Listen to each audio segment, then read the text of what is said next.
I love my Nikon D780 to death because it's a real single-lens reflex camera where everything I do and touch just responds and does exactly what I tell it to do instantly, and everything works as it should. It's been over 2 years since Nikon and Canon came out with their first full-frame mirrorless cameras, which back in 2017, August, and the whole world, including myself, has been going, yeah, let's play with these mirrorless cameras. And they've been fun, but they haven't been for real because they entirely take too long when you push the button to respond, although admittedly, most of them are pretty good. But Nikon, specifically the Z7 and Z6, drive me up the wall because they're incomplete designs. They have a lot of flaws in their firmware. The focus does not work properly yet. And they use stupid cars like XQDs that I don't want to go out and pay $100 a piece for. I love my D780 because everything works immediately. I push the button, it takes the picture, I'm done. All the memories recall properly, these U1 and U2 things by which I live.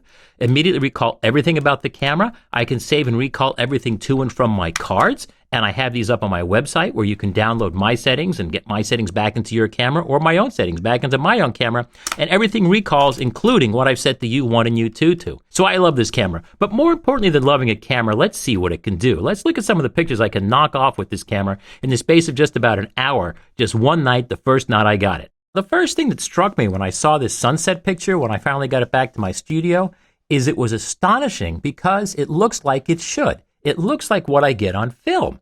Specifically, if you look at the disk of the sun, there's a disk of the sun, and there's no rings around it. It's just sky around it. The sky gradually gets lighter, and then boom, disk of the sun. Ever since I can remember, digital cameras had always put rings around the sun due to a technical defect where they really don't have the highlight dynamic range that film does. Film has a relatively soft shoulder, and digital cameras don't. They have a hard cutoff above a zone 7 or 8 or 9. You get these artificial looking rings that always scream digital camera. This is the first time I've actually seen this, although other cameras may do it. This is really impressive and to me a significant improvement. Here's a shot of a modest home on the coast.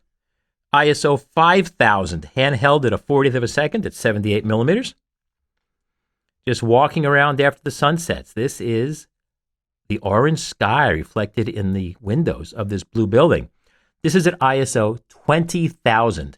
Not bad. And this is exactly as it was shot. There's no editing or changing of levels or additional noise reduction added in. Handheld at a 50th of a second at 82 millimeters. Just point and shoot.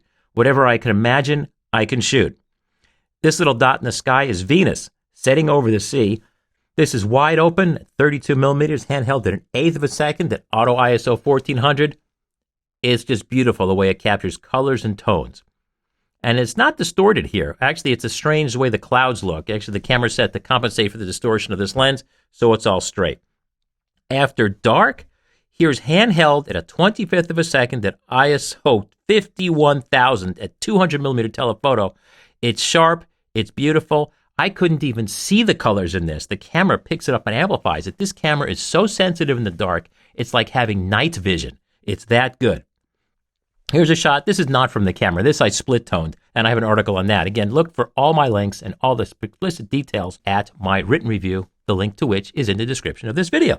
This is shot at ISO 23,000 at a 13th of a second, handheld at 52 millimeters. I love the way with this camera I can just think and create images. Oh, colors? Again, it's got the same magnificent Nikon colors that Nikons have had since about 2007 when I went to their picture control system. I shoot all these at the vivid picture control with saturation ramped up to +3, and I get the screaming loud images I love right out of the camera that I can get straight to clients and get on to the next job. This shot here, this beautiful green nasturtium, it's 100 millimeters at f8, handheld at a 25th of a second at ISO 250, exactly as it came out of my camera. Now, I set my camera up to automatic everything, auto ISO, auto white balance, auto lowest shutter speed, and auto ISO. All those settings you're free to download following the links in the description. And the beauty of it is with this camera, as with all my Nikons, I can set them up to do what I would do the hard way, and I've been shooting for over 50 years, so I've done it back before you even had a meter coupled to your camera. The fact that this camera will make all these settings, as all of the Nikons do, lets me focus on my picture, so I don't have to concentrate on my camera, so I can take more pictures better, faster. Back to my camera. Better than any Nikon mirrorless camera ever is it has 2 card slots. I mean, excuse me. Nikon claims, oh, XQD doesn't have errors. Well, it does have errors, and people have lost files off of XQD cards. But here's the thing. I don't know about you, but I can do stupid things. There have been times when I've taken my card out of the camera, done some stuff, put it back in the camera, formatted it, shot some more stuff, then realized, like, oh, I forgot to download yesterday's shoot. Oops. And had to go out and with one of those mirrorless cameras, had to use that software to recover the images from the card after I formatted over it. With this, when you format the cards, you format only one at a time. I use this slot for backup, this slot for live shooting, so when I delete and format, it only deletes and formats this card. If I do something stupid, I always have this card in reserve. And I usually use a huge card here, and any card I can find over here, and I'm protected against my own stupidity as well as the camera's errors. It uses standard SD cards. I love these cards. They fit in my wallet. So when I do a shoot, I can back everything up again to an SD card, another SD card from my computer, stick it in my pocket, and I can just carry that back on the airplane, and it's one less way that I'm going to lose everything. A little bit of history. The D780 is the latest update to Nikon's D750. What's new since the D750, which is still an awesome camera at an even more awesome price, is this camera now goes to ISO 51000 and pushes to ISO 200,000. The D750 only went to 12800 or pushed to 51000. So if you shoot at ridiculously high ISOs, which is not something most people should do, the sample photos I shot for fun. If I was doing them seriously, I would have brought a tripod and I would have shot them all at ISO 100. The other biggest difference is no more built-in flash. To me, that's a big problem. Fill flash is very important to me. I use flash in daylight to fill people's faces and any kind of backlight. I now have to carry my SB400 that I got back in 2006 when it first came out. It is still Nikon's best flash for any camera because it's small. Back in the days of film, it might not have had all the power you needed, but today, it's got all the power you need for digital, and I love it. The problem is I'd rather have a built-in flash.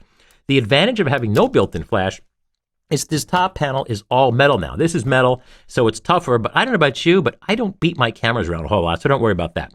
Another fantastic thing that's new that no other Nikon DSLR does is I can get manual shutter speeds down to 15 minutes, which to me is something I've been waiting for since they first came out with this style of camera back in the 1990s, where you did everything through menus. Now, the way you get long shutter speeds is, as you see, I'm in manual mode. You can go to 30 seconds, but below 30 seconds, notice it's a little grainy here. In other words, you go straight from 30 to 60. There's no third stops. Now it goes in half stops.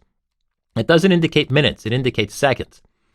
Another thing you have is you also have a time exposure mode. These two dashes doesn't mean your camera's broken. Now, you press this shutter button. Can we do it? Yeah. The shutter's open now, and it's exposing. And when you're finally done your exposure, you can come back an hour and a half later and press that. The disadvantage is it doesn't count up or down on either of the displays, and you do have to time it separately on your watch, your iPhone, or wherever you time exposures. But you have that option, which for me, shooting a lot in the dark is great. Flash sync speed is at 200, same as the old camera. The maximum shutter speed is now 1/8,000th, up from 1/4,000th in the D750. There's no battery grip. There's none mentioned, and I don't see any. If we look in here, can we see this? Can we get some light? No. There's no contacts for battery grip either, so there must maybe be a battery gripless camera. That's just the way it is. You can now have focus stacking. The disadvantage of focus stacking is the camera doesn't do the focus stacking. It'll make a series of exposures, only with raw files, and it'll automatically move the focus of the lens, presuming it's an autofocus lens, but you're responsible for compositing those later in software in your computer. It now charges in camera via USB-C. I love that. Simply plug USB-C in through here, through any source. You can use a solar panel or one of those little battery backup power packs you get at the airport or at the grocery store. Just plug it into USB-C. This charge light lights, and you are good to go. The battery is now rated for 2,200 shots, up from 1,200 shots at D750, but I believe a large part of that is the elimination of the flash, because when they measure power consumption and battery life, that's half the shots shot with the flash at full power. It offers eye detection autofocus. To be honest, even my Nikon D3 of 2007 offered me the equivalent of eye autofocus when shot through the viewfinder. It has fantastic facial recognition and always would nail things right on the eyes. So Nikon's had that down. There's a touchscreen. The touchscreen works really well for setting menus as well as for typing in my text, copyright KenRockwell.com with my phone number and all that. It'll shoot 10-bit N-Log or HDR video. It's the first Nikon DSLR ever with phase detection live view autofocus. Now, all Nikon autofocus cameras since the 1980s have done phase detection in the single lens reflex cameras, but this is the first one that does it with live view. There's no more scene or no flash mode in the top dial. Another new thing about the D780 versus D750 is the ISO button now moves up to where you can get to it, and they move the metering mode button somewhere else. They swap the position. The live view lever moves up to near the viewfinder. It no longer works with the MLL3 infrared remote. Instead, use the MCDC2 remote cord, or just use Nikon's free app via Bluetooth. Some great things about the D780 are superb high ISO performance. The image quality is superb. It's better than anything I get from Sony or Fuji. Sony's colors never impress me. Fuji's colors are world class for people and skin and portraiture, but they're not for nature landscape. They're too soft and too timid. With the Nikon, just like the Canon, I shoot in a vivid picture control. I bump saturation all the way up to +3, and I get the wild results you saw at the beginning of this video. And say what you want. Those are the results that sell. I put those out on a light table. The art director's hand always says, I want that shot by Rockwell. I enter photo contests. I compete with other photographers to get jobs.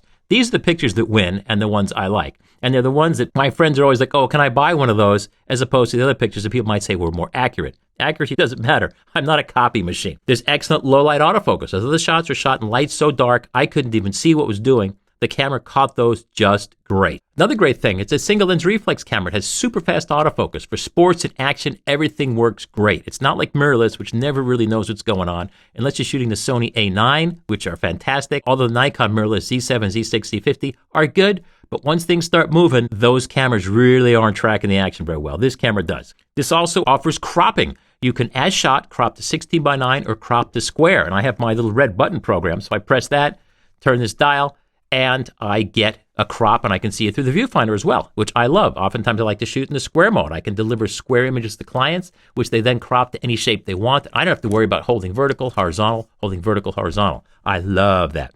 You can save and recall all your settings to a memory card. The way you do that is you go Menu, Save User Settings. That's where you set things to U1 or U2. But if you go all the way down to the bottom of the Setup menu, Save Load Settings is how you can save everything about your camera to your card. No one's asked. This is the original Nikon 58mm f1.2 worldwide incredible lens. It's one of the first aspherical Nikon lens, other than some of their fisheyes. This lens works flawlessly with this camera because this camera is compatible with almost every kind of lens made since 1959. It has an aperture feeler and it had a focus motor. So unlike that awful FTZ adapter for mirrorless, it doesn't work with any of these lenses properly. This camera here, pop on your lens. I've already programmed a non-CPU lens data in the settings setup menu. I don't have to look here. It reads through the viewfinder. It reads here on the top, f1.2 to wherever. The focal length is encoded in the EXIF of all my images. I get full matrix color metering. It's wonderful. But what other lenses does it work with? This is something mirrorless doesn't do yet because the FTZ does not have the proper technology in it to work with the older lenses. It'll mount, it'll take pictures, but ultimately it's not a satisfying experience. This is one of Nikon's first lenses from 1959. Notice the focal length, 58mm, is marked in centimeters, 5.8 centimeters. It's an f1.4. This one has been slightly modified to be compatible. It's had this piece of metal milled off, so there's a ridge there. So it actually mounts on my camera. You'll notice that it interfaces properly with the feeler. Boom, there we go. And this lens will shoot just great on my camera. More importantly, not all of you guys are collecting old lenses like I do, because I'm a little bit, well, I've been shooting for so long, I have these. So I don't have to buy all the new lenses. Here is the first Nikon autofocus lens. This is a 50mm f1.8 that came from 1986. It still has its original JCII, Japan Camera Inspection Institute sticker on it, so it passed. These lenses focus with a screw in the back. You see that little thing turning around there? That is a screw coupling. That's the way all these lenses autofocus back in the beginning. It couples with that little screw there. You can mount this lens. This lens autofocuses and works magnificently. On the FTZ adapter, on the mirrorless, you'd have to focus this lens manually. Pfft, give me a break. More importantly, this is my favorite lens for use with this camera. This is my 28-300. Of course, this is a modern lens, VR, AFS. This is the lens with which I shot all of the sample images. It's just a little bigger for showing you the camera. What's bad? Nothing really. There's no built-in flash, as I said. It's offshore. It's offshore to Thailand. At least it's not a communist country, but it's not made domestically in Japan. And it is much more expensive than either the D750 or Z6, but not necessarily better depending on which features you use. If you want a viewfinder that's electronic, you might as well just get the Z6. If you're only going to shoot video, you might as well get the Z6. What's missing? There's no built-in flash. There's no 4x3 or 4x5 ideal format crop modes. I like to shoot in those a lot, as I find the default 3:2 aspect ratio a little too wide for most of my shots. Unlike mirrorless, you can't use a finger on the rear LCD to select autofocus areas while you're shooting through the viewfinder. You still have to use this little clicky thing. There's no automatic brightness control for the rear LCD, unlike every iPhone ever made. The screen tends to be too bright outside at night, and when you shoot outdoors in daylight, it tends to be too dim, forcing you to have to go back to the menu and manually set it brighter or darker. It's not smart enough to do it automatically. There's no built-in image stabilization, which no Nikon DSLR or SLR has. More importantly, VR in the lenses, optical VR, works better. There's no GPS. Overall, the D780 is a joy to shoot because it's a real DSLR. It just focuses and shoots fast and instantly responds to everything. Auto ISO is the usual that we expect. You can program to do exactly what you want. There's 2 stops of flexibility in the automatic minimum shutter speed, so it's what we expect from Nikon. Auto white balance works great. There's now 4 kinds of automatic white balance, and I have a link down in the description to how to use this camera, which explains everything, as well as how to figure out which of the 4 automatic white balance modes to use. The finder is the usual from Nikon, as we expect at this price point. The autofocus areas are indicated with these black LCD boxes. They're not additive red LEDs, so sometimes the boxes can interfere with you seeing the subject, although admittedly, it was tough to get this photograph here through the finder that just sort of caught all the areas lit up. It usually just goes back to one area after it's actually locked focus. Let's take a look at its high ISO performance. Here's a series of shots shot at various ISOs. At ISO 50, it's ultra sharp.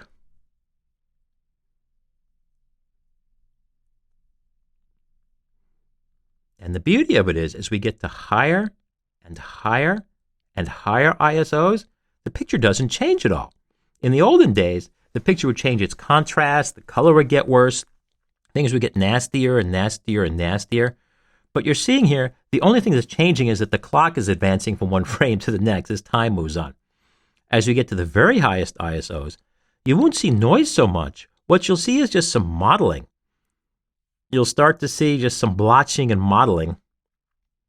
And that's the worst effect. At normal sizes here, and this is actually cropped. I'm actually cropping off the top and bottom of my images, making them fill your screen.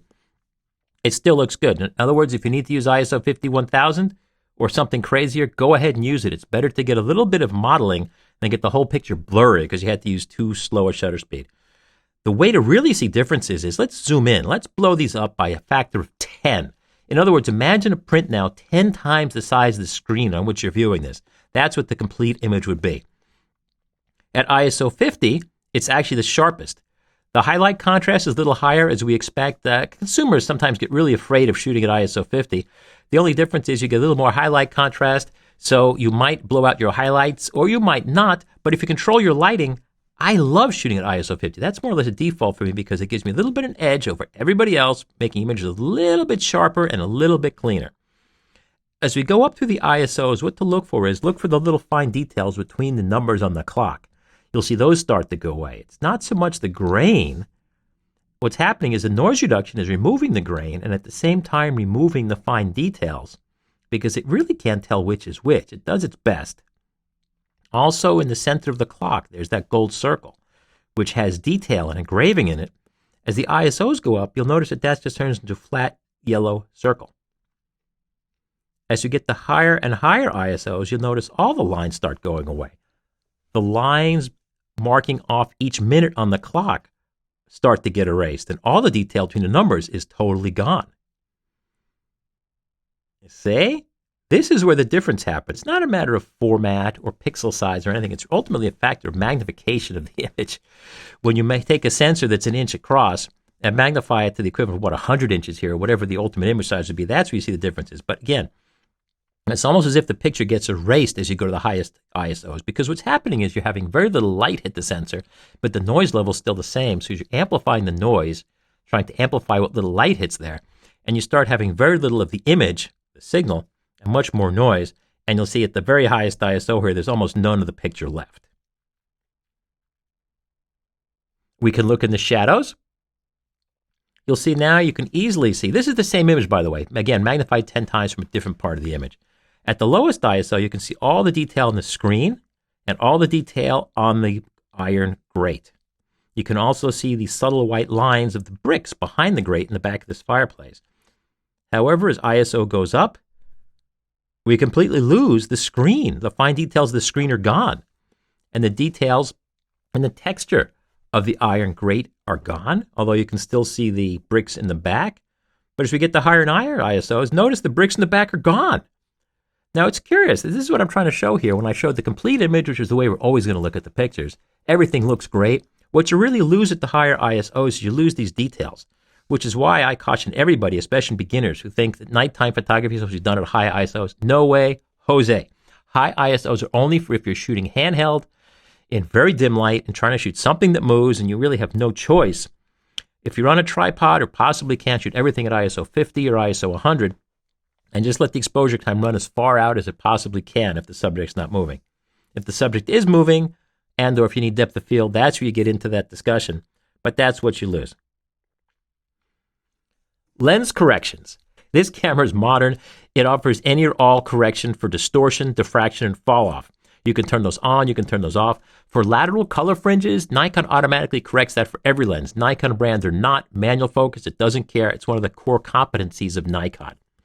Mechanical quality, it's made in Thailand with the usual combinations of plastic and metal. The strap lugs are metal. This top cover is metal. This hot shoe is metal. The lens mount is metal. This back cover is metal. The LCD hinges,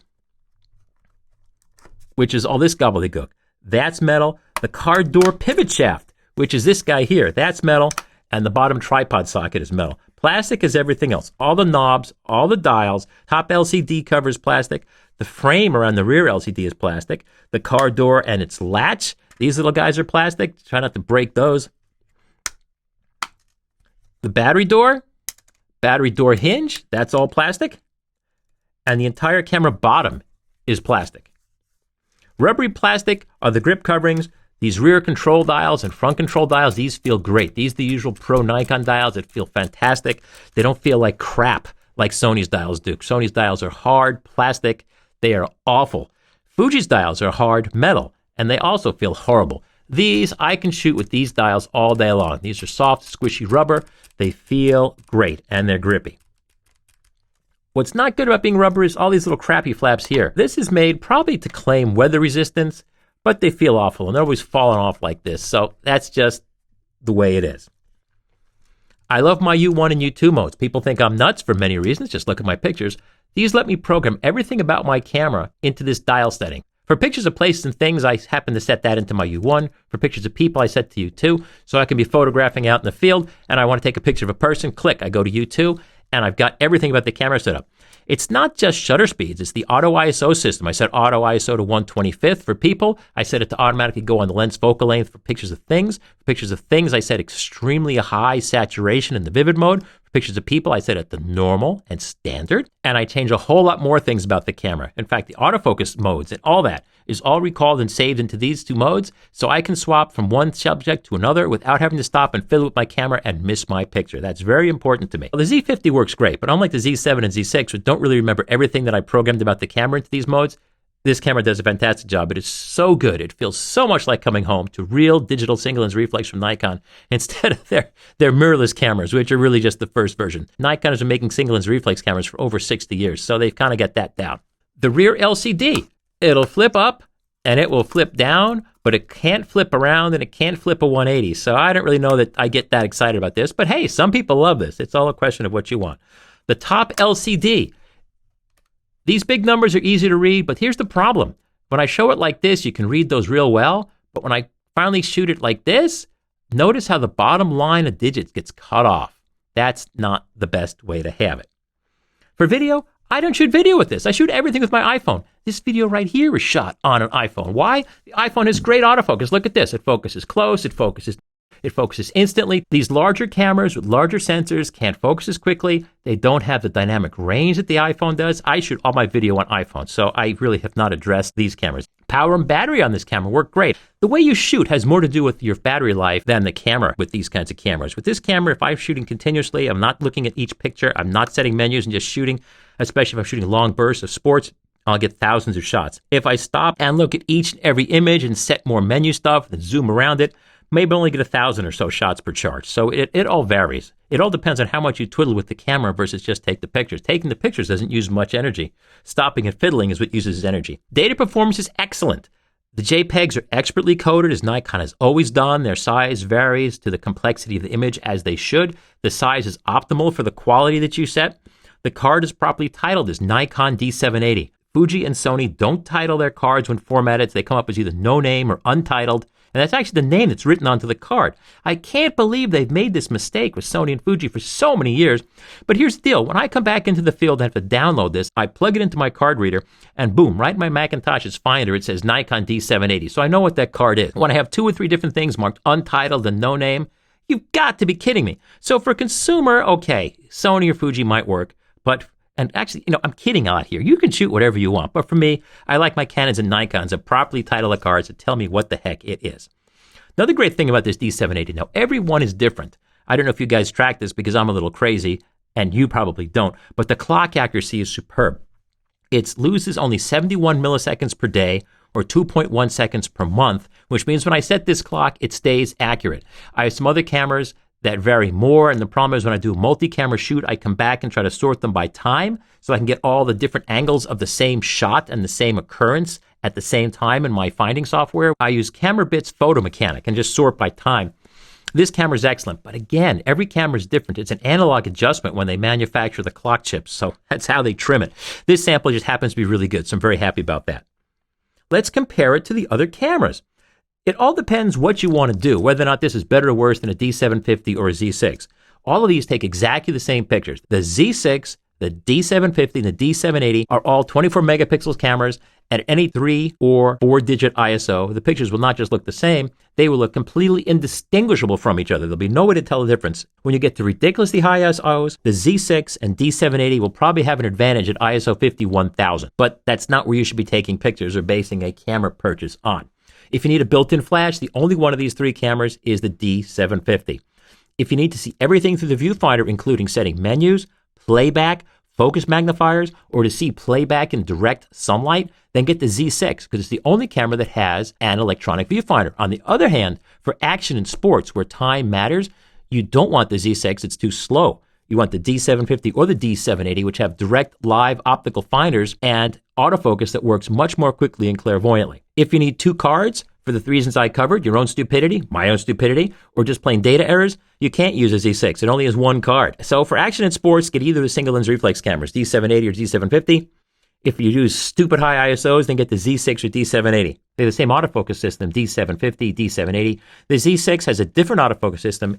The good news is it covers the entire frame if you're shooting only stills and landscapes. The disadvantage is the D6 is much slower. The ISOs go much higher in the 2 newer cameras. If you want to use this with old autofocus, AFD, AF, and manual focus lenses, forget the mirrorless camera. It works, but it's clumsy. And the more you use it, the more you realize you don't like it. Stick with the digital single lens reflexes and everything works perfectly. You can't charge the D750 through USB, only the Z6 and D780. The LCDs are all excellent. It might look bad if the LCD is only 1200 kilodots on the 750, but the $19,000 Leica S3 that was just announced today has less than 1,000 kilodots on its crappy little 3-inch LCD on the back. The sizes are the same for the 2 DSLRs. The Z6 is a little smaller. The Z6 weighs a little less. And the price of the D750 is the least. Again, these prices vary all the time. What would I recommend? Get this camera. If you can afford it, get it. The D750 is advantageous if you want the built-in flash, but the super high ISOs, which do not replace a built-in flash or fill flash,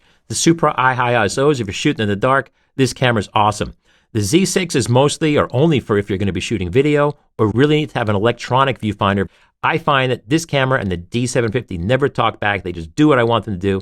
The Z cameras are still being bettered. They're still up on version 3 of the firmware. It's only been like 1.5 years they've been out. I mean, they're still trying to get their act together, which is normal. It's a totally new kind of camera for them.